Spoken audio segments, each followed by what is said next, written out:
My partner's extreme beliefs are going to endanger our child's health. I was holding my 5-year-old son in the pediatric emergency room at 11:23 p.m. on a Thursday when the doctor pulled me aside and asked why Ezra's temperature had been over 104 degrees for 3 days and I was only bringing him in now. I opened my mouth to say I didn't know it had been that high for that long, but the words stuck in my throat because in that moment I realized my wife Sienna had been lying to me. The thermometer readings she'd been showing me on her phone were screenshots, not real-time temperatures. The improvement she'd been reporting each morning was fiction. My son had been getting worse while she'd been feeding him diluted essential oils and telling me the fever was his body purging toxins. Doctor. Rachel Winters, who'd been practicing pediatric medicine for 15 years, looked at me with an expression I couldn't quite read and said, "Mr. Foster, your son has bacterial pneumonia that's progressed to a dangerous stage. If you'd waited another 24 hours to bring him in, we'd be having a very different conversation." Her tone wasn't accusatory exactly, but it was close.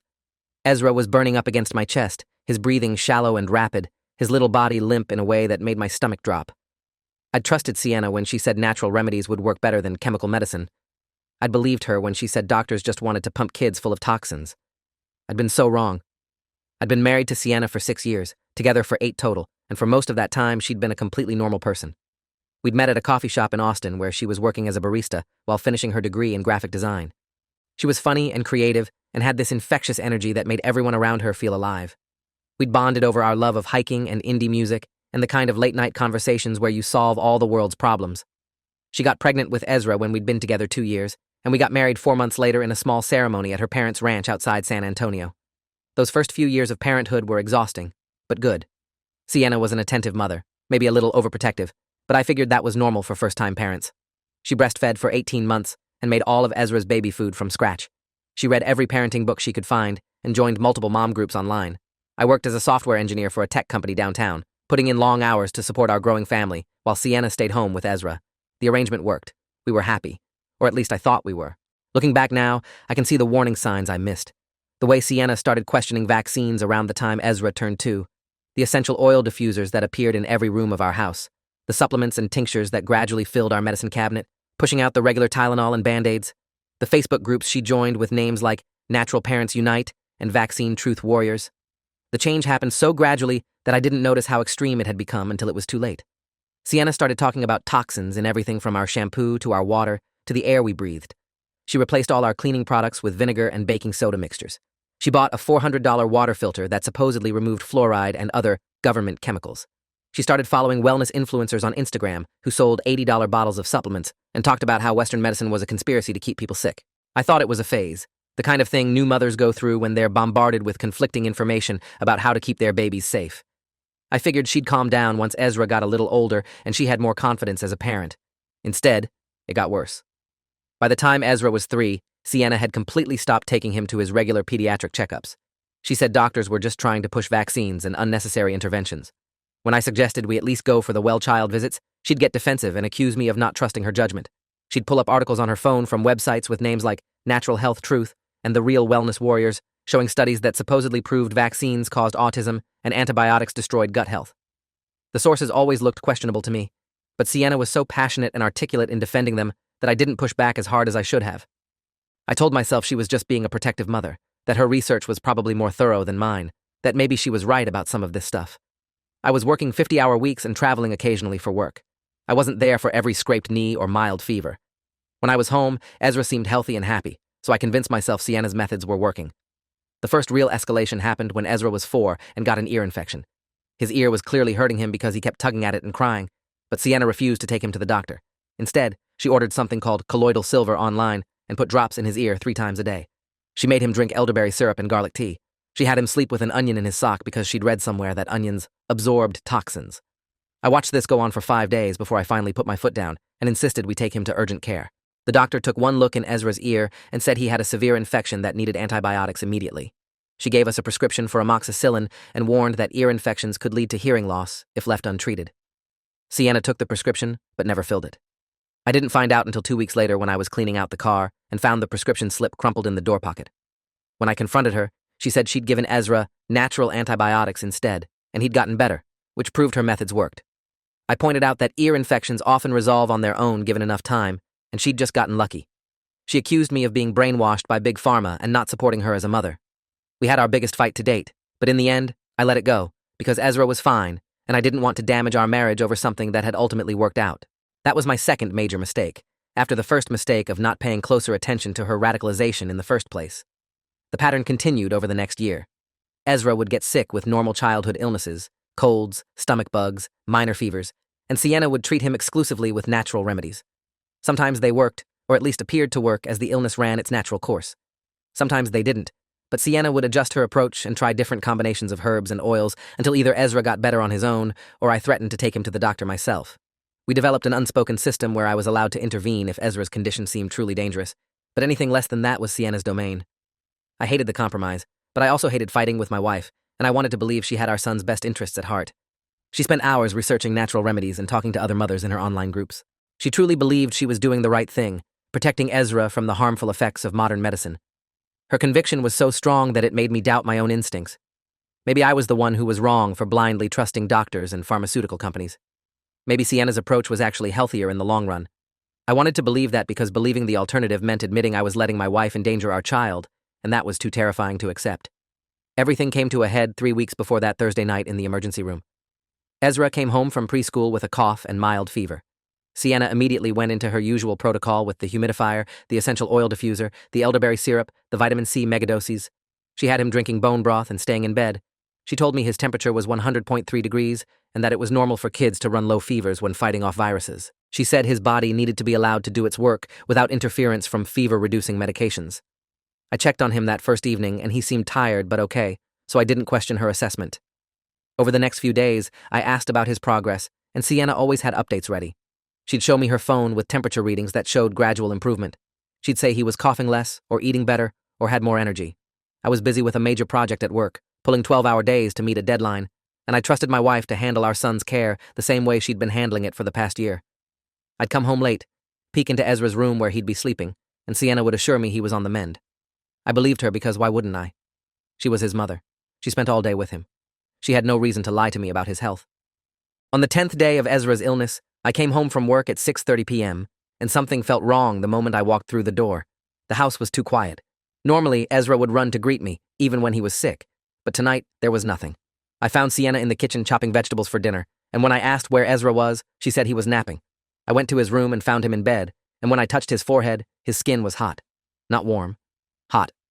I pulled out my phone and opened the thermometer app we used with the infrared forehead thermometer, but when I went to get the thermometer from the bathroom, it wasn't there. I came back to Ezra's room and asked Sienna where the thermometer was, and she said she'd been using her phone app instead. She pulled out her phone and showed me a reading from an hour ago that said 99.8 degrees. I looked at my son lying there with flushed cheeks and glassy eyes, and my gut told me that number was wrong. I told Sienna I wanted to take him to urgent care just to be safe, and she immediately got defensive. She said I was overreacting and undermining her ability to care for our child. She said if we took him to a doctor, they'd just give him unnecessary antibiotics that would destroy his gut microbiome and make him sicker in the long run. She promised me he was improving and that tomorrow he'd be noticeably better. I was exhausted from work and didn't have the energy for another fight, so I agreed to wait one more day. That was my third and most dangerous mistake. The next morning, I woke up at 6 a.m. and immediately went to check on Ezra. He was awake but barely responsive. His breathing sounded wet and labored. His skin was pale except for the bright red spots on his cheeks. I tried to talk to him, and he looked at me but didn't seem to fully register who I was. I grabbed my phone and marched into the bedroom where Sienna was still sleeping. I woke her up and told her we were taking Ezra to the emergency room right now, and she sat up and started arguing with me. She said I was panicking over nothing, that his body was just working hard to fight off the infection, that this was a normal part of the healing process. I told her his breathing sounded wrong, and she said essential oils could help clear his lungs. She actually suggested rubbing peppermint oil on his chest instead of taking him to the hospital. I stared at her and realized I was looking at a stranger. The woman I'd married would never have suggested essential oils for a child who could barely breathe. Something fundamental had changed in her, and I'd been too busy or too trusting or too conflict-averse to see it until now. I told her I was taking Ezra to the ER with or without her permission, and she started crying and begging me not to. She said the doctors would take him away from us, that they'd call CPS, that they'd force him to get vaccines and medications he didn't need. I told her I didn't care about any of that. I cared about our son's life. I got dressed, wrapped Ezra in a blanket, and carried him out to the car while Sienna followed behind me, pleading and crying. Dr. Rachel Winters met us in the pediatric emergency room at Dell Children's Medical Center after the triage nurse took Ezra's vitals and immediately escalated his case. His temperature was 104.8 degrees. His oxygen saturation was 89% when it should have been above 95. His heart rate was elevated, and his breathing was rapid and shallow. They got him on oxygen and started running tests, while I stood there feeling like the worst father in the world for waiting so long. Sienna sat in the corner of the exam room with her arms crossed, crying silently and refusing to speak to me. Doctor. Winters was in her early 40s with kind eyes and a no-nonsense demeanor that immediately made me feel like we were in good hands. She ordered a chest x-ray and blood work and started asking me detailed questions about Ezra's symptoms and how long he'd been sick. I told her the truth about everything except the part where I'd knowingly let my wife treat him with essential oils for 10 days. I said I thought his fever had been mild and was shocked to learn it had been this high for this long. That's when she pulled me aside and made the comment about waiting another 24 hours, and I felt my stomach drop because I realized how close I'd come to losing my son. The chest x-ray showed bilateral pneumonia, meaning infection in both lungs. The blood work confirmed it was bacterial, not viral, which meant it had been treatable with antibiotics this entire time. Dr. Winters admitted Ezra to the hospital and started him on IV antibiotics and fluids. She said he'd need to stay for at least 3 to 5 days depending on how he responded to treatment. She also said she was required by law to file a report with Child Protective Services because the delayed medical care constituted potential neglect. I watched her make that note in her computer and felt everything start to crumble. Sienna heard that last part and stood up from her chair, suddenly animated. She started yelling at Dr. Winters, saying we hadn't delayed anything, that we'd been treating Ezra appropriately at home, that this was just an unfortunate escalation of symptoms. Dr. Winters stayed calm and professional. She asked Sienna what treatments she'd been giving Ezra, and Sienna started listing all the natural remedies: the essential oils, the elderberry syrup, the vitamin C, the bone broth. Dr. Winters listened to the entire list and then said very clearly that none of those things constituted appropriate medical treatment for bacterial pneumonia. She said a child with symptoms this severe should have been seen by a doctor within the first 48 hours of illness.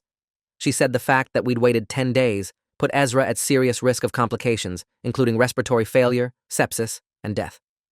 Sienna started crying again and saying we didn't know it was pneumonia, that we thought it was just a cold, that Dr. Winters was making it sound worse than it was. I couldn't listen anymore.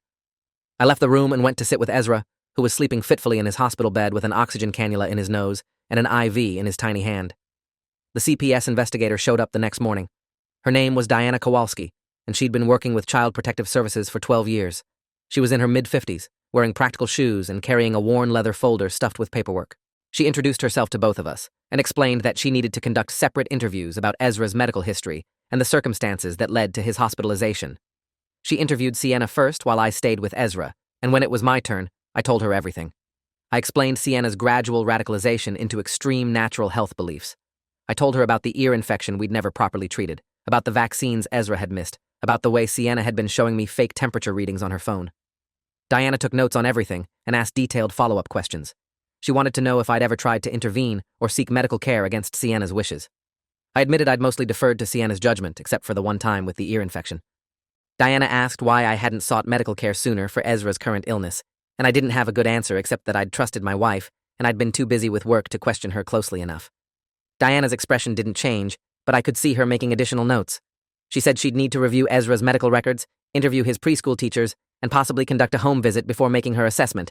She said the case would remain open until Ezra was released from the hospital and they could verify he was receiving appropriate ongoing care.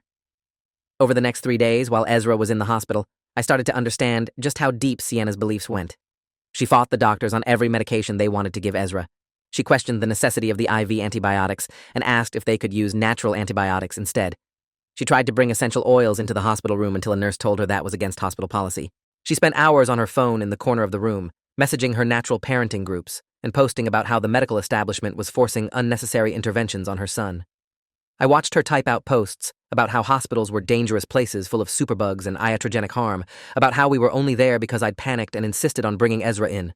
She portrayed herself as the victim, the enlightened mother being persecuted for her beliefs by an ignorant husband and an authoritarian medical system. Her online friends encouraged her resistance, told her to stand firm in her convictions, shared horror stories about other children who'd been damaged by hospital treatments. One woman even suggested Sienna should refuse to let them give Ezra any more antibiotics and demand to be discharged so she could finish treating him at home. I saw that message over Sienna's shoulder and felt rage build in my chest. These people were actively encouraging my wife to endanger our son's life, and she was listening to them instead of to the doctors who were literally saving Ezra's life. On the 3rd day, I had a conversation with Dr. Winters that changed everything. She called me into her office while Ezra was napping and Sienna was in the cafeteria. She closed the door and asked me to sit down, and I knew from her expression that whatever she was about to say was serious. She started by telling me that Ezra was responding well to treatment and would likely be discharged the next day. Then she paused and said she wanted to talk to me father to father, off the record. She said she'd been practicing pediatric medicine for 15 years and had seen several cases like ours where well-meaning parents got caught up in anti-science movements and put their children at risk. She said the problem was that these beliefs rarely got better on their own. They tended to escalate. She said if I didn't address this now, firmly and completely, the next time Ezra got sick, it could end even worse. She asked me point blank if I was prepared to protect my son from my wife's beliefs, even if that meant difficult choices about my marriage. I told her honestly that I didn't know. She leaned forward and said I needed to figure it out quickly because Child Protective Services was going to be watching our family closely, and if there was another incident of medical neglect, they would remove Ezra from both of us. She said the report she'd filed would be on record permanently, and any future doctor who treated Ezra would be able to see it. She said I had a responsibility as Ezra's father to ensure he received appropriate medical care, and if I couldn't or wouldn't do that, I was part of the problem. That conversation haunted me as I drove home from the hospital that evening to grab clean clothes and check the mail. I walked through our house looking at all the evidence of Sienna's beliefs, the essential oil diffusers on every surface, the bookshelf full of titles like The Vaccine Illusion and Natural Cures They Don't Want You to Know About, the supplements and tinctures filling the medicine cabinet, the water filter and air purifiers and special organic mattresses. We'd spent thousands of dollars on this stuff over the past few years, money we could have been saving for Ezra's future. And for what? So Sienna could feel like she was protecting our son from imaginary threats while ignoring real ones? I sat down on the couch and tried to figure out what to do. I loved my wife, but I loved my son more. If it came down to choosing between Sienna's beliefs and Ezra's health, there was no choice to make. But how do you force someone to abandon beliefs they've built their entire identity around? How do you convince someone they've been wrong about everything when they're surrounded by an online echo chamber telling them they're right? I pulled out my phone and started researching family attorneys, thinking maybe I needed to be prepared for the worst-case scenario. Ezra was discharged from the hospital the next afternoon with a prescription for oral antibiotics to finish his treatment at home and instructions for a follow-up appointment with a new pediatrician in 1 week. Dr. Winters made the follow-up appointment herself before we left, and she looked directly at Sienna when she said it was mandatory and that missing it would result in another CPS report. She gave us detailed written instructions about Ezra's care, including specific instructions about giving him the full course of antibiotics, even if he seemed better before they were finished. She also gave us a list of symptoms to watch, for that would require immediate return to the emergency room. She shook my hand and gave Sienna a long look before we left. Diana Kowalski met us at the hospital exit and said she'd be conducting her home visit within the next week and that we should expect a call to schedule it. She also said she'd be checking in with Ezra's new pediatrician after the follow-up appointment to verify we'd attended. It was clear we were being monitored, and any misstep would have serious consequences. Sienna was silent on the drive home, staring out the window while Ezra dozed in his car seat. When we got home and got Ezra settled in bed, she finally spoke. She said she felt attacked and undermined by everyone, by me, by the doctors, by CPS. She said she'd been trying to protect our son, and everyone treated her like a criminal. I told her the doctors had literally saved Ezra's life and that her protection had nearly killed him. She started crying and said I didn't understand, that I'd been brainwashed by the medical establishment, that I was turning against her. I said I wasn't turning against her. I was choosing our son's well-being over her ideology. The fight escalated from there. Sienna accused me of being a bad father for working so much and leaving her to handle everything alone. She said the stress of being a stay-at-home mother with no support had driven her to seek answers in natural health communities where people actually listened to her and valued her input. She said I'd made her feel stupid for questioning doctors and vaccines, so she'd stopped telling me the full extent of her beliefs. She said this was partly my fault for not being more involved in Ezra's care. Some of what she said hit home because it was true. I had been working too much. I had left her alone with the mental load of parenting. I had dismissed her concerns sometimes without really listening. But none of that excused what she'd done. Being stressed and unsupported didn't give her the right to withhold medical care from our son. I told her we needed to go to couples counseling and that she needed to promise to follow medical advice from actual doctors instead of random people on Facebook. She said she'd go to counseling, but she wasn't going to abandon her beliefs just because I was scared of CPS. She said she knew she was right about natural health and that someday I'd understand. That's when I realized she wasn't going to change. The woman I'd married was gone, replaced by someone whose identity was so wrapped up in these beliefs that admitting she was wrong would shatter her entire sense of self. I called a family law attorney the next morning. His name was Leonard Graves, and he'd been practicing family law for 20 years. I explained the situation during a free consultation call and asked what my options were. He said that given the CPS involvement and the documented medical neglect, I had grounds for either separation with custody restrictions or divorce with a custody agreement that specified medical decision-making authority. He said, if I wanted to protect Ezra from future medical neglect, I needed to either get Sienna to agree to give me sole decision-making authority for medical care, or I needed to pursue legal separation or divorce. He said courts took medical neglect seriously, especially when there was documented evidence, and that I had a strong case for primary custody if it came to that. He also warned me that custody battles were expensive emotionally draining, and could take months or even years to resolve. He said I needed to think carefully about whether I was prepared to go through that process. I told him I needed time to try to work things out with Sienna first, but I wanted to know my options. He said that was reasonable, but advised me to document everything going forward, every conversation about medical care, every time Sienna refused appropriate treatment, every interaction with doctors and CPS. He said if it came to court, I'd need evidence. I thanked him and hung up feeling sick. I just had a conversation with a divorce attorney about taking custody of my son away from his mother. 2 weeks ago, we'd been a normal family. Now we were on the verge of falling apart completely. The home visit from Diana Kowalski happened 4 days after Ezra was discharged from the hospital. She came at 10 a.m. on a Saturday when both Sienna and I would be home. She spent 2 hours going through our house, asking questions and observing how we interacted with Ezra. She opened the medicine cabinet and took photos of the contents. She asked about the essential oils and supplements, about our plans for Ezra's medical care going forward, about whether we'd filled the antibiotic prescription and were giving it to Ezra as directed. I showed her the prescription bottle and the log I'd started keeping of each dose. She asked to speak to Ezra alone, which made Sienna visibly anxious, but we agreed. She talked to him in his bedroom for about 10 minutes, asking questions about whether he felt safe at home and whether Mommy and Daddy took care of him when he was sick.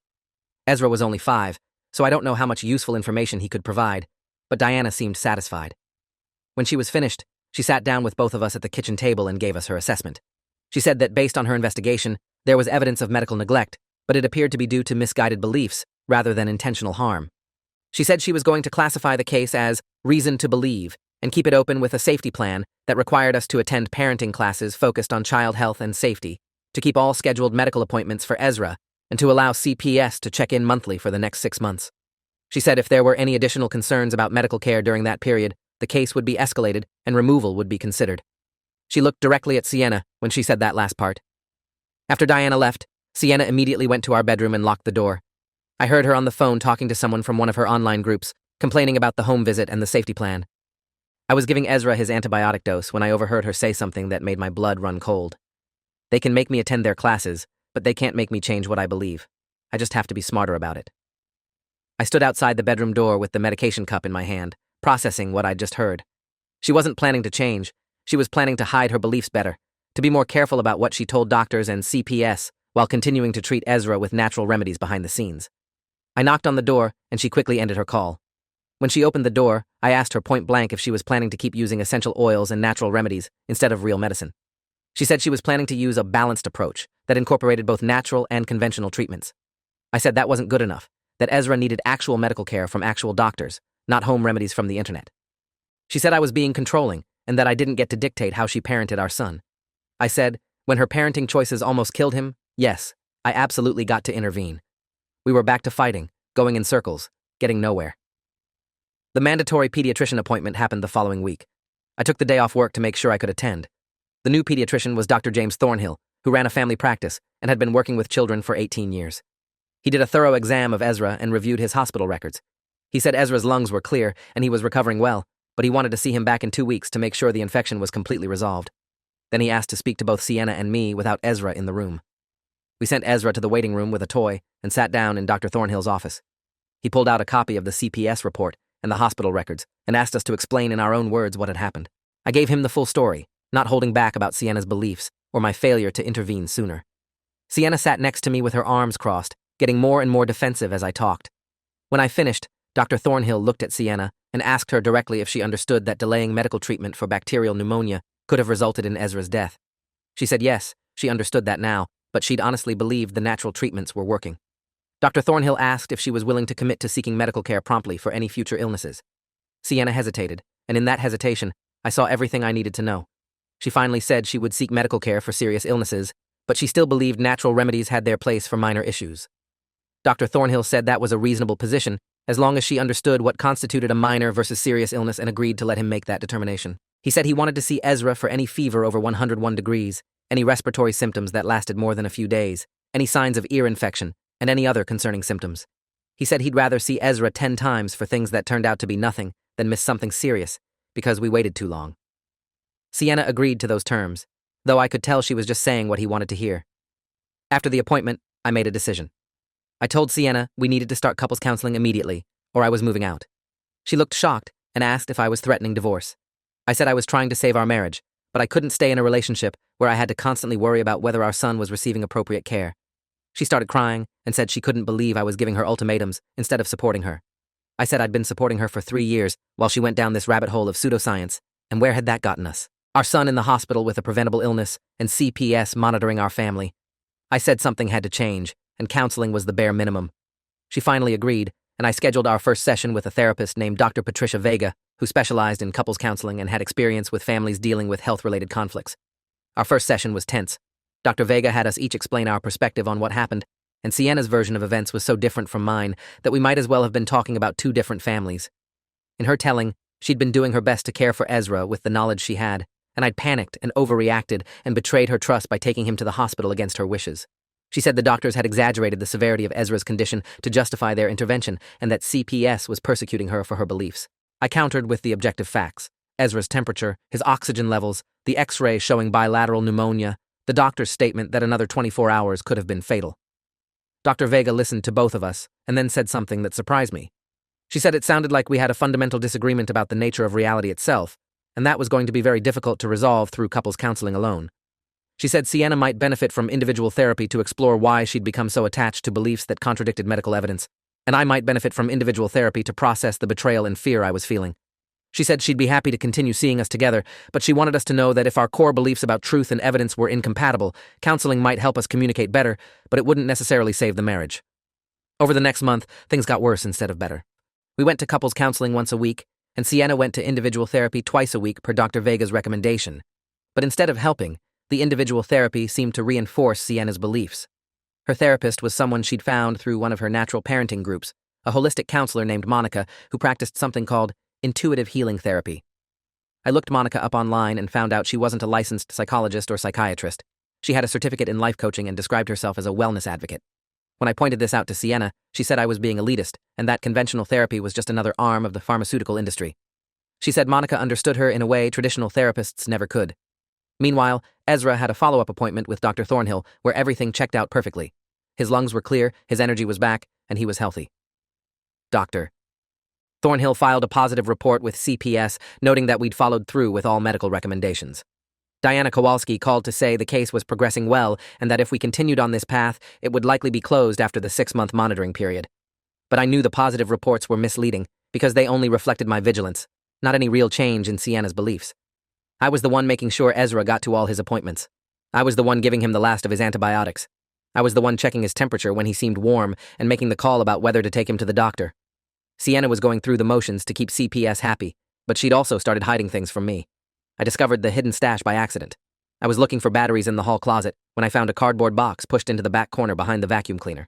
Inside were bottles and bottles of supplements, tinctures, and essential oil blends, along with printouts of natural treatment protocols for everything from ear infections to strep throat to asthma. There were syringes without needles, the kind you'd use to give liquid medication to a child. There were measuring spoons and a journal where Sienna had been documenting alternative treatments she'd given Ezra over the past year without telling me. I sat on the floor of the closet reading through her notes and felt sick. She'd been giving him colloidal silver regularly. She'd been putting oregano oil in his drinks.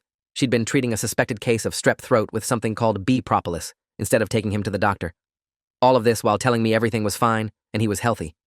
I confronted her that evening after putting Ezra to bed. I showed her the box and asked how long she'd been secretly medicating our son with unproven remedies. She said she'd been supplementing his treatment with natural medicine to support his immune system. I said that wasn't supplementing, that was lying and going behind my back.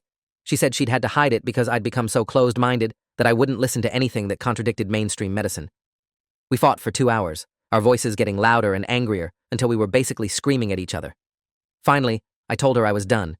I said I'd tried to work with her, tried to understand her perspective, tried to save our marriage, but I couldn't stay with someone who repeatedly put our son at risk and lied to me about it. I said I was filing for divorce and seeking full custody with supervised visitation for her until she could prove she wouldn't endanger Ezra. The look on Sienna's face when I said that was something I'll never forget. Pure shock, followed by rage, followed by something that looked like genuine heartbreak. She said I couldn't take her son away from her. I said I wasn't taking him away, I was protecting him, and if she wanted any custody at all, she needed to wake up and realize her beliefs were dangerous. She said her beliefs were the only thing that had kept Ezra healthy all these years, and that I was the one putting him at risk by pumping him full of chemicals. I pointed out that her beliefs had literally put him in the hospital with pneumonia, but she'd somehow rewritten that narrative in her head. She said the pneumonia only got bad because I'd forced her to delay treatment with her natural remedies and then panicked and taken him to the hospital where he'd been exposed to worse infections. The mental gymnastics were stunning. I grabbed my phone and texted Leonard Graves right there asking for an emergency consultation. Then I packed a bag and told Sienna I was staying at a hotel for a few days while I figured things out. She begged me not to go, said we could work it out, said she'd stop with the natural remedies if I wanted. But I didn't believe her anymore. She'd lied too many times. I kissed Ezra goodnight and left, and spent that night in a Hampton Inn trying to figure out how my life had fallen apart so completely. Leonard Graves filed for divorce and emergency custody 2 days later. The petition detailed all the medical neglect, the hospital stay, the CPS case, and the hidden stash of supplements I'd found. We requested that I receive temporary primary custody with Sienna getting supervised visitation, and that I be given sole medical decision-making authority. The petition also requested that Sienna be required to complete a parenting assessment with a court-appointed psychologist and parenting classes focused on child health and safety. When Sienna was served with the papers, she called me 14 times in a row until I finally answered. She was hysterical, crying and yelling and saying I'd betrayed her and destroyed our family. She said she'd fight me for custody and that no judge would take a child away from his mother just because she had different beliefs about health care. I said we'd see what the judge thought when they reviewed the evidence. I hated how cold I sounded, but I couldn't afford to be soft about this. Ezra's safety depended on me being firm. Sienna hired her own attorney, a woman named Catherine Boyd, who apparently specialized in defending parents in CPS cases. Catherine filed a response that painted Sienna as a devoted mother whose only crime was being educated about natural health. The response claimed I was using the legal system to punish Sienna for having different parenting philosophies, and that I'd manipulated the CPS investigation to make her look neglectful. It said Ezra had always been healthy and loved, that the pneumonia was a single incident that didn't represent a pattern of neglect, and that my sudden filing for divorce and custody proved this was about control, not Ezra's well-being. The emergency custody hearing happened 3 weeks after I filed. Both attorneys presented their arguments to a family court judge named Thomas Brennan, who'd been on the bench for 15 years. Leonard presented our evidence methodically. The hospital records showing Ezra's condition when we brought him in. Dr. Winters' testimony about the delayed care and the CPS report. The records from Dr. Thornhill documenting our agreement about when to seek medical care. The photos I'd taken of the hidden box of supplements and Sienna's treatment journal. Diana Kowalski's reports from the home visit and ongoing monitoring. My own testimony about finding the fake temperature readings and realizing Sienna had been lying to me for days while Ezra got sicker. Catherine Boyd tried to counter by arguing that Sienna had been following her sincere beliefs about natural health and that one instance of delayed care didn't make her a neglectful mother. She presented testimonials from other mothers in Sienna's online groups talking about what a caring and attentive parent she was. She argued that alternative medicine was a valid choice that millions of parents made and that the court shouldn't be in the business of dictating medical philosophy. Judge Brennan listened to both sides and asked pointed questions. He asked Catherine to cite any peer-reviewed medical research supporting the use of essential oils to treat bacterial pneumonia. She couldn't. He asked if Sienna was willing to commit to following all recommendations from licensed medical doctors going forward. She hesitated, and her attorney had to prompt her to say yes. He asked me directly if I'd ever witnessed Sienna harm Ezra intentionally. I said no. I believed she genuinely thought she was helping him, but that her beliefs were based on misinformation and had put him at serious risk. After 2 hours of testimony and arguments, Judge Brennan made his ruling. He granted me temporary primary custody with Sienna getting supervised visitation 3 times per week for 3 hours each visit. He gave me sole medical decision-making authority and ordered Sienna to complete a psychological evaluation, a parenting capacity assessment, and to attend a parenting class approved by the court. He said that after those evaluations and classes were complete, we'd reconvene to determine a permanent custody arrangement. He also ordered both of us to continue couples counseling and said that Sienna's visits with Ezra would be supervised by a court-approved monitor until the evaluations were finished. Sienna started crying in the courtroom when he read the ruling. I felt a mix of relief and guilt and sadness because this wasn't how I'd wanted things to go, but it was necessary. Judge Brennan looked at both of us and said something I'll never forget.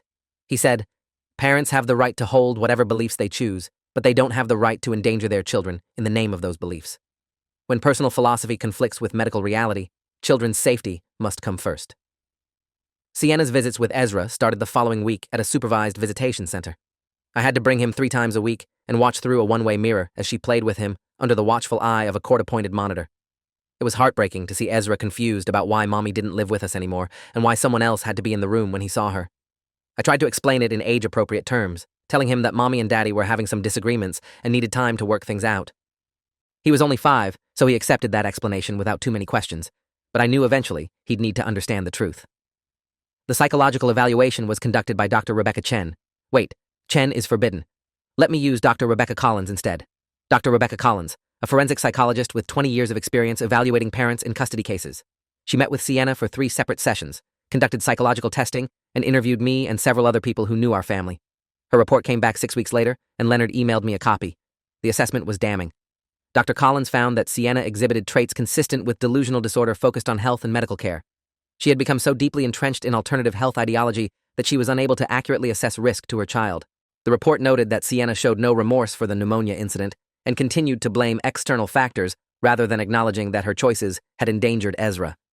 Dr. Collins recommended that Sienna undergo intensive therapy focused on cognitive behavioral techniques to challenge her distorted beliefs about medicine, and that her custody remain supervised until she demonstrated significant progress.